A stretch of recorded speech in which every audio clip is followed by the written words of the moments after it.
ओम नमः शिवाय। हर हर महादेव। मित्रों आज की कथा में हम प्रस्तुत कर रहे हैं ब्रह्मा जी और माता पार्वती की एक अद्भुत कहानी, जिसमें भगवान शिव की दानशीलता और उदारता की अनोखी झलक देखने को मिलेगी। इस वीडियो में आप देखेंगे कि भगवान शिव कितने भोले हैं और उन्हें भोले बाबा क्यों कहा जाता है। आप देखेंगे कि भगवान शिव अपने भक्तों से कितनी जल्दी प्रसन्न हो जाते हैं और उन्हें प्रसन्न करना कितना आसान है। इसलिए मित्रों, वीडियो को अंत तक देखें और इस दिलचस्प कथा में भगवान शिव की दानशीलता के अनोखे पहलुओं के बारे में जानें। तो चलिए कथा को आरंभ करते हैं। एक दिन की बात है। एक दिन ब्रह्मा जी बड़े दुखी होकर कैलाश पर्वत पर गए और माता पार्वती से प्रार्थना की। माता पार्वती ने देखा कि स्वयं जगत पिता ब्रह्मदेव आए हैं, तो उन्होंने उनको प्रणाम किया, उन्हें आसन पर बैठाया। कुशल मंगल की चर्चा हुई तो ब्रह्मा जी बोले कि हम बहुत परेशान हैं। माता पार्वती ने पूछा, परेशान क्यों और किससे? ब्रह्मा जी ने कहा कि हम शंकर भगवान से बहुत परेशान हैं। माता ने पूछा, क्यों? ब्रह्मा जी ने उत्तर दिया, क्योंकि ये बहुत दानी है। माता पार्वती ने कहा, तो रहने दो, इसमें तुम्हें क्या परेशानी है? ब्रह्मा जी ने कहा, परेशानी यह है कि जिनको हमने नहीं दिया उन्हें ये दे देते हैं और ये बहुत जल्दी प्रसन्न हो जाते हैं। कोई शंकर जी के पास आता, भले ही उसे कोई मंत्र ना आता हो, हाथों से ताली बजाने से ही प्रसन्न हो जाते हैं। और जो प्रसाद कोई स्वीकार ना करे वो शंकर जी स्वीकार कर लेते हैं, जैसे भांग धतूरा जो भी चढ़ता सब, और बड़ी जल्दी प्रसन्न हो जाते हैं। बोले कि एक बार की बात है, शिवरात्रि का समय था, सभी लोग जाग रहे थे। एक चोर ने कहा कि हमारे लिए तो बड़ी समस्या है। अब वो चोरी के इरादे से इधर उधर भटकने लगा। तभी उसे एक मंदिर दिखाई दिया। उसने सोचा कि थोड़ी देर विश्राम कर लेता हूं। अब वो 2 क्षण के लिए बैठ गया और सोचने लगा कि आज तो हमें लगता है कि कहीं चोरी करने को नहीं मिलेगी, क्योंकि शिवरात्रि का समय है और सभी लोग जाग रहे हैं। उसने देखा कि वो मंदिर भी शंकर भगवान का था। अब शंकर भगवान के मंदिर में भी क्या मिले? चारों तरफ खंबे, ऊपर छत, बीच में शिवलिंग। तो बोला कि हे महादेव, मंदिर भी मिला तो तुम्हारा, और तो और मंदिर में कोई प्रसाद भी नहीं मिला उसे, भांग धतूरा चढ़ा हुआ था। तो सोचने लगा कि अगर राम जी का मंदिर होता तो कुछ नहीं, कम से कम उनके वस्त्र तो मिलते, मुकुट तो मिल जाता उनका, कुछ नहीं धनुष बाण ही मिल जाता। भगवान कृष्ण का मंदिर होता तो उनकी मुरली ही मिलती, कुछ ना कुछ तो मिलता। लेकिन शंकर जी के यहाँ तो कुछ नहीं मिला। अब वह सोचने लगा कि वाह महाराज, मंदिर भी मिला तो तुम्हारा, यहाँ तो कुछ भी नहीं है। उसने सोचा कि चलो जैसी भगवान की इच्छा। तभी उसने ऊपर देखा तो ऊपर एक घंटा लटकता हुआ दिखाई दिया। तो वो बोला कि अरे वाह बाबा, तुम्हारे यहाँ भी कुछ ना कुछ तो मिल ही गया।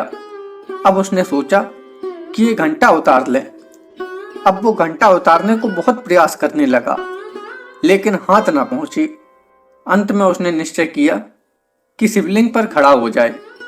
अब शिवलिंग पर खड़ा होकर घंटा उतारने लगा, और जैसे ही वह शिवलिंग पर खड़ा हुआ वैसे ही एक आवाज आई, वरदान मांगो, हम तुमसे बहुत प्रसन्न हैं। तो वह घबरा गया कि कौन आवाज दे रहा है। तब देखा कि भगवान शंकर ही वरदान देने को तैयार हैं। अब शिवलिंग से नीचे उतर कर आया और बोला कि महाराज क्षमा करो। भगवान शिव की मूर्ति से आवाज आई, हम तुमसे बहुत प्रसन्न हैं, वरदान मांगो। तो चोर बोला कि महाराज, हमने कौन सा पवित्र कार्य किया है, हम तो आपके ऊपर चढ़कर घंटा उतार रहे थे। शिव जी ने कहा, इसीलिए तो हम प्रसन्न हो गए। आज शिवरात्रि के पावन पर्व पर किसी ने दूध चढ़ाया, किसी ने जल चढ़ाया, किसी ने प्रसाद की कुछ सामग्री चढ़ाई, पर तुमने तो अपने को ही मेरे ऊपर चढ़ा दिया। ब्रह्मा जी बोले कि माँ इतनी जल्दी प्रसन्न होते हैं कि हम आपको क्या बताएं। और सुनिए, एक आदमी अपने भाग्य के कारण बहुत परेशान था। हालांकि उसका भाग्य उसके पुराने कर्मों के कारण ऐसा था। एक दिन उसने कथा में सुन लिया कि जो होता है भगवान की मर्जी से होता है। अब वह शंकर भगवान का भक्त था, तो उसने सोचा कि वो शंकर भगवान की वजह से दुखी है और इसलिए अब वो दिन रात भगवान को कोसने लगा। अब भगवान शंकर उसके इसी भाव से प्रसन्न हो गए और वरदान मांगने को कह दिया। भगवान शंकर ने कहा कि भले ही तुम हमें दिन रात कोसते रहे, लेकिन कम से कम इसी बहाने तुम हमें हर समय याद तो करते रहे। ब्रह्मा जी ने कहा, माँ ये बड़े दानी हैं, प्रत्येक दिन किसी को कुछ ना कुछ देते हैं और हमारे दिए बिना देते हैं। जिनको हमने नहीं दिया वे शंकर जी के पास पहुंच जाते हैं कि हम बड़े दुखी हैं, हमारे पास ये नहीं है, हमारे पास वो नहीं है। और शिव जी भी ऐसे कि कह देते हैं कि जाओ दिया। ब्रह्मा जी बोले कि माँ ये कहना तो बड़ा आसान है कि जाओ दिया, लेकिन उससे भी तो पूछो जिसकी जिम्मेदारी है देने की। जैसे कि कोई भोजन करने आए तो भोजन परोसने वाला बनाने वाले से पूछ लेता है कि इतने और आदमी हैं, बुलाएं, पर ये तो पूछते ही नहीं। इनका तो ऐसा हिसाब है कि चलो आ गए, तुम भी करो भोजन, तुम भी करो। ब्रह्मा जी ने कहा, हमसे पूछे बिना ये सबको निमंत्रण देते हैं जिनके भाग्य में हमने लिख दिया कि तुम्हें कुछ नहीं मिलेगा, जिनके भाग्य में हमने लिखा कि तुम्हें कभी सुख नहीं मिलेगा। उन लोगों के लिए अलग से व्यवस्था करनी पड़ती है, क्योंकि वे पहुंच जाते हैं भगवान शंकर के पास। और भगवान शंकर ऐसे उदार हैं कि कह देते हैं कि जाओ दिया। जिसको विधाता ने नहीं दिया उसे ताज पहना दिया, ना दिया सवार ने। अब ब्रह्मा जी कहते हैं कि इनकी बातों को टाले कौन, तो हमें अतिरिक्त व्यवस्था करनी पड़ती है। और इनकी ये अतिरिक्त व्यवस्था करते करते हमारी नाक में दम हो गई, इसलिए हम एक प्रार्थना करते हैं। तो पूछा, क्या? मैं अपने ब्रह्मा पद से इस्तीफा देने आया हूं, यह इस्तीफा आप ले लीजिए। माता पार्वती ने पूछा, फिर आप क्या करेंगे? ब्रह्मा जी ने कहा कि हम शंकर जी वाला कार्य करेंगे, हम भी भीख मांग के गुजारा करेंगे। अब ब्रह्मा जी ने जब ऐसी बातें की तो माता पार्वती मुस्कुराई। पार्वती माता मन ही मन खुश हुई और बोली, ब्रह्मा जी ने तो जाने अनजाने में भगवान शंकर की स्तुति कर दी।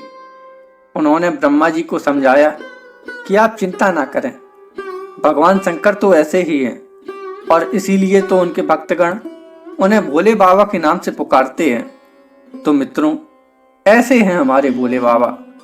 लेकिन मित्रों, कुछ लोग हमारे भगवान शिव को एक गलत नजरिए से दिखाने का प्रयास करते हैं। मित्रों, ऐसे लोगों के लिए आपकी क्या राय है? मैं तो बस एक ही बात कहना चाहूंगा कि जाकी रही भावना जैसी, प्रभु मूरत देखी तिन तैसी। तो मित्रों, यदि आपको ये कहानी, ये कथा पसंद आई हो तो हमारे चैनल को सब्सक्राइब करें और बेल आइकन बटन को दबाएं, ताकि आपको हमारी नई वीडियो की जानकारी तुरंत मिले। धार्मिक और प्रेरणादायक कहानियों के लिए हमारे चैनल पर आते रहें और हमारे साथ जुड़े रहें और भोलेनाथ की भक्ति में डूबे रहें। हर हर महादेव।